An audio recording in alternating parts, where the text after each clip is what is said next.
Plug में current लगा के उसको करंट लगाओ, बर्फ की सिल्ली लाओ, उस पर सुलाओ। वो मारते पीटते रहे। नारा यही था कि जुल्म के आगे नहीं झुकेंगे, जुल्म किया तो और लड़ेंगे। केवल सत्ता को बचाए रखने के लिए जी इंदिरा जी ने पूरे देश को जेल खाने में तब्दील कर दिया। ना अपील, ना वकील, ना दलील, अपने आप को सत्ता में बनाए रखने के लिए एक परिवार ने पूरे देश पर अमानुषिक अत्याचार किए। लोकतंत्र को पांव तले रौंद दिया गया। जो आज संविधान उठा के घूमते हैं, उन्होंने संविधान की धज्जियां उड़ा दी। किसी भी कीमत पर सत्ता नहीं छोड़ना। हम राजा है, राज हम ही करेंगे। हमारी पार्टी का दूसरा भी नहीं आ सकता। मैं ही प्रधानमंत्री रहूंगी, चाहे मुझे कुछ भी करना पड़े। तानाशाही, लोगों को कुचलना, ये कांग्रेस का डीएनए है। आपको लगता है शिवराज जी कि जिन मूल्यों की रक्षा के लिए आप लड़े उस वक्त, उन मूल्यों के हिसाब से आपकी आज की सरकार चल रही है? सवाल है, कांग्रेस खतरे में है, अस्तित्व बच नहीं पा रहा है, वोट मिल नहीं रहे, जनता पीछे और साथ नहीं है। इतिहास गवाह है, कांग्रेस से बड़ा अलोकतांत्रिक और तानाशाह संगठन कोई दूसरा नहीं, जो काले अध्याय को आने वाली पीढ़ी को भी बताना चाहेंगे कि क्या हुआ था। 50 साल पहले जब देश में इमरजेंसी लगी थी, उस वक्त कुछ ऐसे युवा थे जो या तो स्कूल में थे या कॉलेजेस में थे। कम उम्र थी उनकी, लेकिन उम्र कम थी, हिम्मत में कोई कमी नहीं थी उनके, और उन्होंने इनकलाब का झंडा उठाकर उस वक्त इंदिरा गांधी के तानाशाही के विरुद्ध अपनी आवाज उठाने के लिए निकल पड़े। उन युवाओं में से एक युवा थे जो हमारे अभी के कृषि मंत्री और बीजेपी के longest serving chief minister Shivraj Singh Chouhan ji हैं, जो कि अभी वक्त निकालकर हमारे साथ पुराने पार्लियामेंट बिल्डिंग में ये इंटरव्यू देने के लिए तैयार हो गए। तो सर, इसके लिए तो बहुत बहुत धन्यवाद आपका। ये तो लोकतंत्र के मंदिर में हम आए हैं। बिल्कुल, इसीलिए मैंने ढूंढा ये जगह और सोची कि बस ये इंटरव्यू यही होना चाहिए। तो सर, मुझे शुरुआत जैसे इंट्रोडक्शन में आपकी कहानी से करी, आप मुझे बताइए उस वक्त किस क्लास में थे आप और क्या हुआ था आपके साथ? मैं 11वीं में पढ़ता कहानी है। हाँ, 11वीं में पढ़ता था। जी। मॉडल स्कूल था भोपाल में, एक आदर्श उच्चतर माध्यमिक विद्यालय, उसका प्रेसिडेंट था मैं। क्योंकि सक्रिय में बचपन से था जी। और जेपी का मूवमेंट उस समय चल रहा था जी। महंगाई, बेरोजगारी, भ्रष्टाचार और गलत शिक्षा पद्धति के खिलाफ जी। तो मुझे लगा भोपाल में एक आंदोलन महंगाई के खिलाफ चला, ठीक है। उस पर तत्कालीन कांग्रेस की सरकार ने गोलियां चलाई थी, तो 8 लोगों की मृत्यु हो गई थी। मैं तब से गहराई से उस आंदोलन से, जेपी मूवमेंट से जुड़ गया जी। विधानसभा के चुनाव में भी जेपी उम्मीदवार के रूप में स्वर्गीय बाबूलाल गौर उम्मीदवार बने थे। उनके चुनाव में प्रेसिडेंट के नाते विद्यार्थियों की टीम लेके हमने खूब काम किया।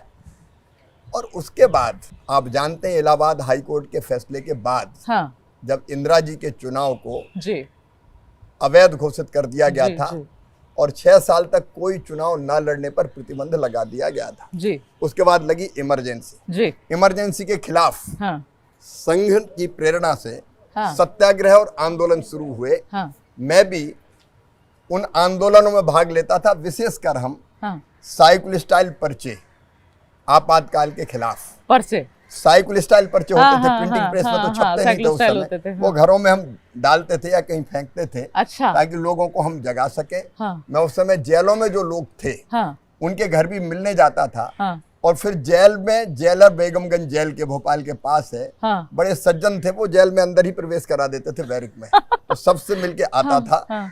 मूवमेंट हमारा चल रहा था। अचानक तभी गिरफ्तार हो गए विद्यार्थी परिषद के संगठन मंत्री सूर्यकांत केलकर जी। अच्छा। उनकी डायरी में मेरा नाम और पता था। तो पुलिस सीधे पता करते करते आपके तक पहुंची। मेरे घर तो था नहीं, किराए पे कमरा लेके, मैं तो गांव से पढ़ने आया था। भोपाल में थे आप? भोपाल में रहते थे, कमरे में। वहां पुलिस पहुंच गई, ठीक है। इसके बाद उन्होंने दरवाजा खटखटाया।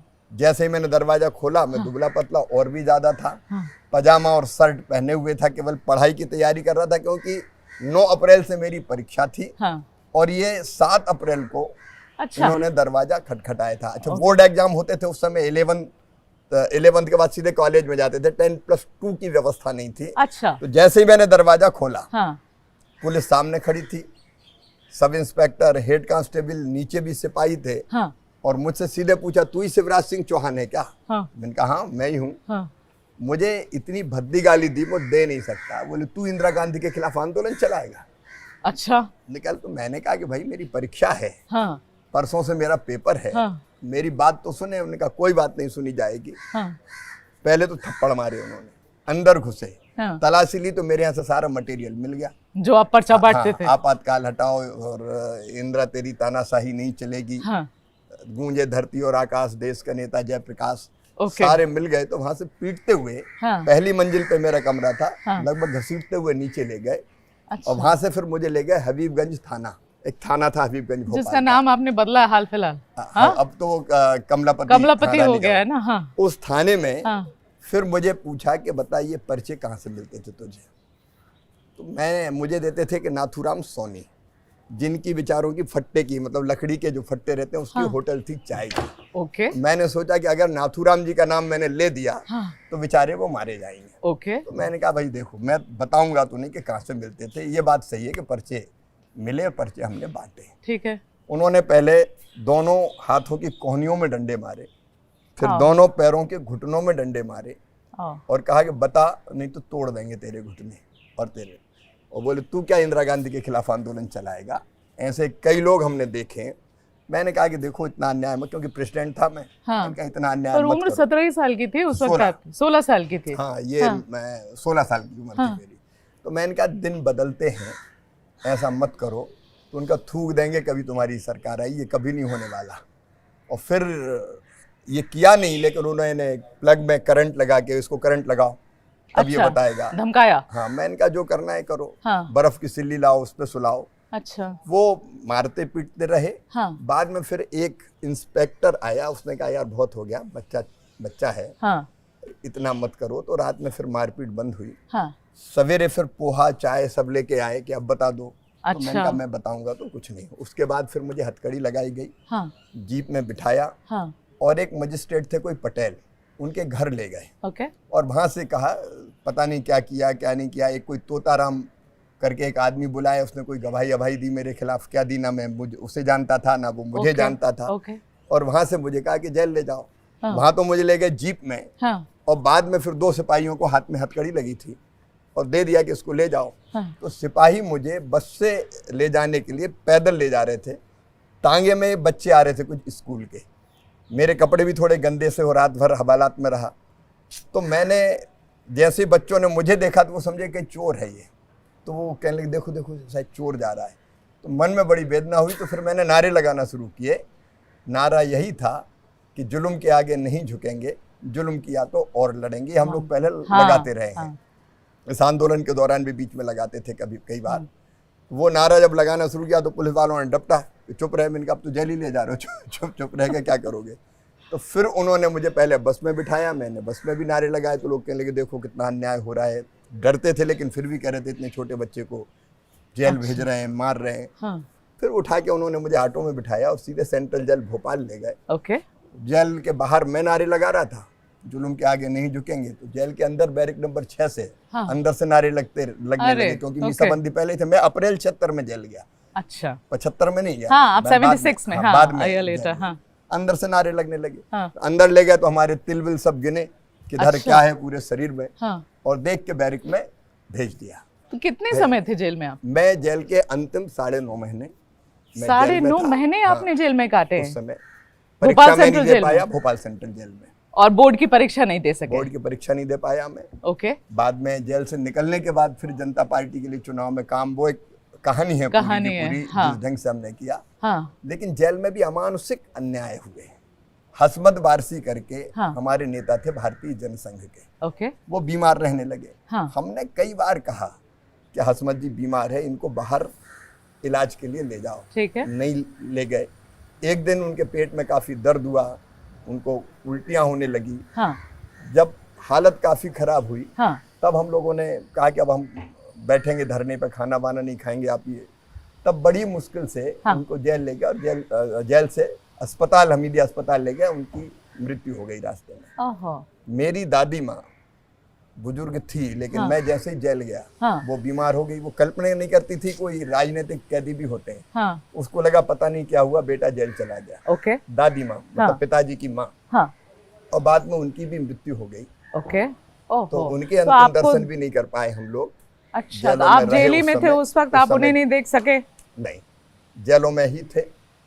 ऐसी अमानुषिक यातनाएं जिसकी कल्पना नहीं कर सकते। कई बेचारे गरीब कार्यकर्ता थे, जनसंघ के थे, संघ के स्वयंसेवक थे, समाजवादी पार्टी के थे, ठीक है, और दूसरे थे। हाँ, अब हाँ, उनके घर खाने को कुछ नहीं था, गरीब हाँ, थे, छोटी मोटी दुकान चलाते थे। हाँ, सबके बच्चे इतने बेहाल और परेशान थे। हाँ, कई परिवार हजारों तबाह हो गए, बर्बाद हो गए, रोजी रोटी खत्म हो गई। हाँ। बच्चे दर दर की ठोकरें खाते भटकते थे। तो मैं तो सर आपसे यही पूछना चाह रही थी कि देखिए अब 50 साल हो गए इमरजेंसी को लगाए हुए, उस वक्त देश की क्या दशा थी, मतलब ये कैसे याद करते हैं उस समय के दौर को, क्योंकि ये तो आपकी कहानी हुई मगर देश की भी एक कहानी थी और आप उसके एक पार्ट थे। कैसे याद करते हैं, क्या हो रहा था उस वक्त? देखिए, केवल सत्ता को बचाए रखने के लिए जी, इंदिरा जी ने हाँ, पूरे देश को जेल खाने में तब्दील कर दिया। जी, जी, ना अपील, जी, ना वकील, हाँ, ना दलील, ना कोई सुनने वाला। अरे ऐसे ऐसे लोग जेलों में आ गए। एक प्रभुदयाल ढोलकिया को पकड़ना था, हाँ, असली प्रभुदयाल ढोलकिया नहीं मिला तो एक नकली को ले आए। एक प्रभुदयाल आया, बाद में पता चला कि वो नकली है तो फिर दूसरा प्रभुदयाल पकड़ लाए और असली प्रभुदयाल मिला तीसरी बार में। तो कोई सिस्टम लेकिन नहीं था। ये दो जो नकली प्रभुदयाल थे उनको भी नहीं छोड़ा। वो भी 19 महीने प्रभुदयाल के चक्कर में जेलों में थे, क्योंकि कुछ सुनने ही वाला नहीं था। नहीं तो सर देखिए, कोर्ट के एक आदेश से डर के देश को आपातकाल में धकेल देना, इसी को मिसयूज ऑफ पावर कहते हैं। देखिए, ये ही कांग्रेस का डीएनए है। अपने आप को सत्ता में बनाए रखने के लिए एक परिवार ने पूरे देश पर अमानुषिक अत्याचार किए। हाँ, लोकतंत्र को पांव तले रौंद दिया गया। जो आज संविधान उठा के घूमते हैं जी, उन्होंने संविधान की धज्जियां उड़ा दी, हमारी अभिव्यक्ति की स्वतंत्रता को समाप्त कर दिया। जी, कोई बोलने वाला नहीं, कोई सुनने वाला नहीं। ऐसे अमानुषिक अत्याचार, जब मैं जेल नहीं गया था, क्योंकि मैं तो हाँ, बाद के 9.5 महीना जेलों में रहा। हाँ, मैं अप्रैल 76 तक तो बाहर रहा। ये हालत थी कि टारगेट फिक्स थे नसबंदी के, जी, टारगेट ऑपरेशन के, नसबंदी। हाँ, और गांव में अगर कोई गाड़ी घुसती थी तो लोग दौड़ लगाते थे, भाग जाते थे। मेरा गांव नर्मदा जी के किनारे थे तो नालों में छुपते थे। आ गए ऑपरेशन वाले, आ गए ऑपरेशन वाले, आ गए, मरो। हाँ, टारगेट फिक्स थे। हाँ, बूढ़ों की नसबंदी कर दी गई, कुंवारों की नसबंदी कर दी गई, कुंवारों की नसबंदी कर दी गई। कोई को नहीं छोड़ा, बच्चों से लेके बूढ़े तक जो मिले। टारगेट तय है, हाँ, क्योंकि संजय गांधी ने कहा है ये टारगेट पूरा होना तो बचोगे, नहीं तो बचोगे नहीं नौकरी करने के लायक। अब उस समय तो नारे लगते थे, पर लोग खेत कहते गया हैं ना, चकबंदी में, हाँ, मकान गया हदबंदी में, हाँ, और महिला खड़ी खड़ी चिल्लाए पति गया नसबंदी में। इस तरह की हालत हो गई थी, भागते थे लोग, भागते थे।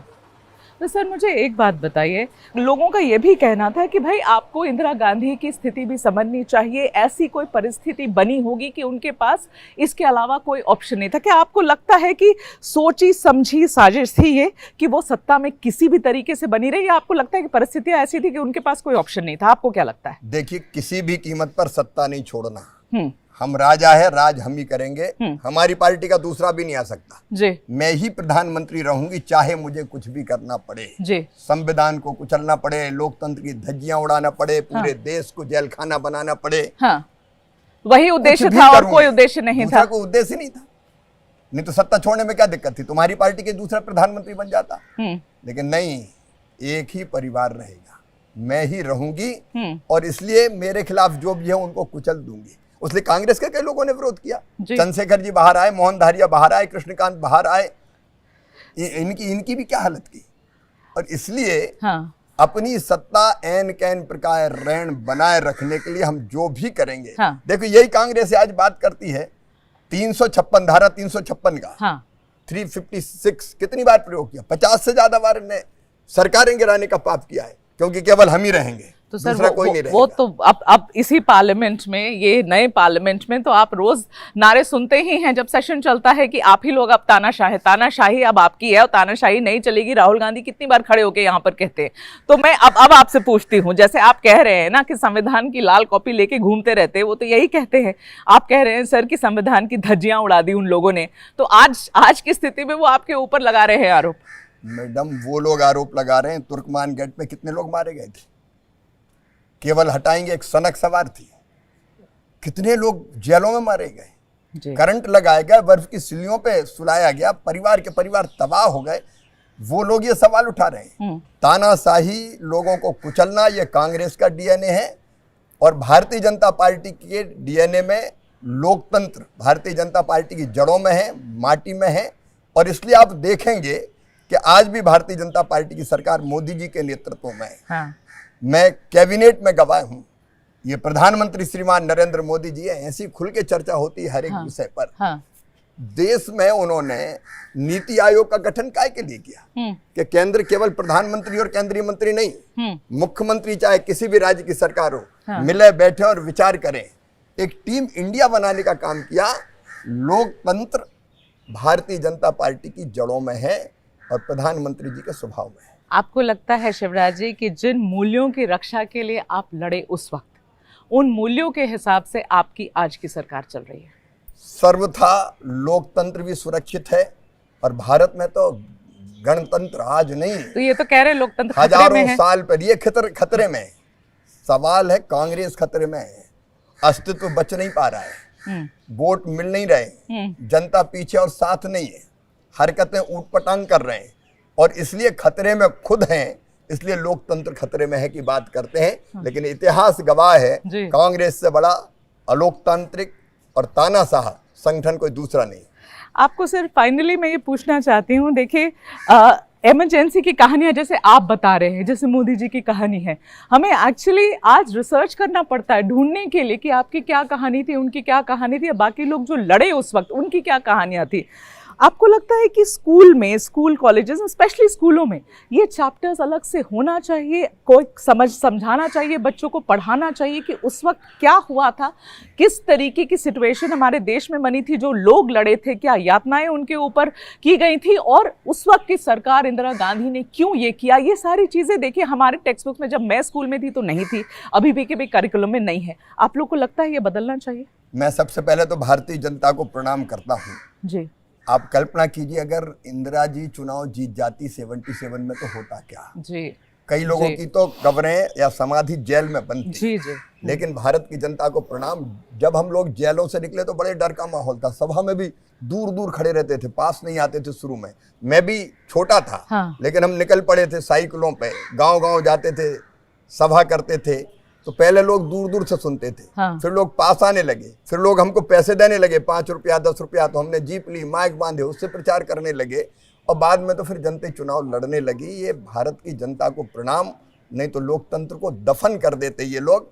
मैं ये मानता हूँ हाँ। कि लोकतंत्र पर जो काला धब्बा है, जी। लोकतंत्र को कुचलने का, रौंदने का जो प्रयास हुआ है, इसकी कहानी निश्चित तौर पर हमको पाठ्यक्रम के माध्यम से बच्चों को पढ़ाना चाहिए, ताकि मानसिकता हम ऐसी बना दें कि फिर कोई और भारत में आपातकाल ना लगा पाए, वो काले दिन दोबारा इस देश में ना लौट पाए। इसलिए निश्चित तौर पर पाठ्यक्रमों में आपातकाल के जो जुल्म थे, ज्यादती थी, उस समय सत्ता में बने रहने की सनक में सबको कुचल दिया गया था, निश्चित तौर पर पढ़ाया जाना चाहिए। तो आपकी सरकार प्रयास करेगी इस बारे में?